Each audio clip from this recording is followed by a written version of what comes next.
The final race of the 4-day meeting is the Martin Pipe Conditional Jockeys Handicap, and it's the last race I'm going to be previewing.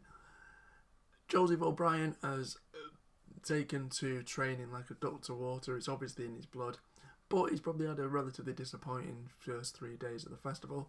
However, I feel he can atone for that here, but not with the horse that you think probably is most likely.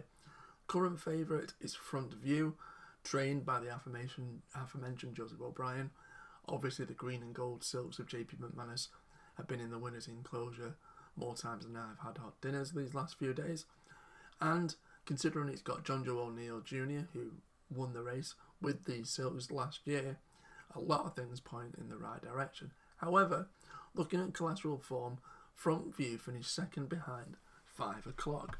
5 o'clock reopposes, but 5 o'clock absolutely dominated that race, and a £6 swing I don't think will be enough to stop it. That being said, it's actually another horse that was in that race that finished third that I'm going to end up going with. It's another Joseph O'Brien horse. However, this time, rather than the green and gold of JP McManus, it's going to be the well-known White Star of Gigginstown, this time with Assemble. Now, Assemble is currently priced at around 20 to 1. It's actually drifted from the 16 that we've got there. Now, the horse prior to finishing third last time out finished 6th in a Grade 1 contest. Clearly the connections thought that the horse had enough ability to be able to compete against the older rivals in a very, very classy affair. Obviously it didn't do its best, but dropping back to handicap company isn't going to be a negative in any way, shape or form. Now, one of the other major positives is the fact that young jockey Oakley Brown is going to be taking the ride. Now, Oakley Brown was an apprentice under Richard Fahey and was able to, on the flat, steer a few horses to victory, including a very, very competitive meeting at York. Now he's obviously taken to the jumps, and he's done really, really well as a £7 claimer, picking up victories. In fact, over the last 2 weeks, he's managed to grab a 25% strike rate with the Joseph O'Brien horses that he's been riding. Obviously, he's landed on his feet by getting such an opportunity at a really prestigious Irish yard, obviously moving from the UK over to Ireland. And obviously, the fact that Joseph O'Brien trusts him enough clearly means that the men in the know feel that Oakley Brown has the ability, credibility, and work ethic to be able to steer some very, very classy horses to success.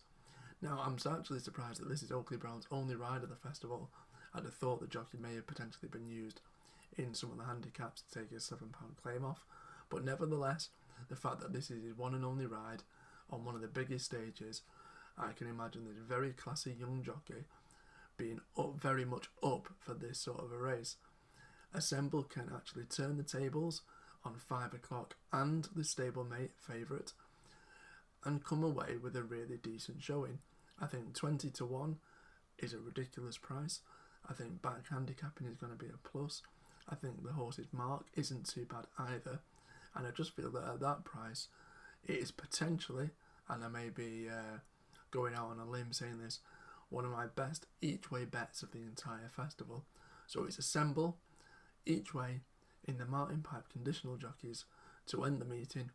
Of the remainder, you've obviously got to give respect to the likes of Umbrigado, Flash the Steel, the Boss's Oscar, and Column of Fire. But for me, I'm going to take a chance on Assemble and Oakley Brown to show his promise as a very positive and very, very capable jockey, with Assemble in the last to end the festival on a high.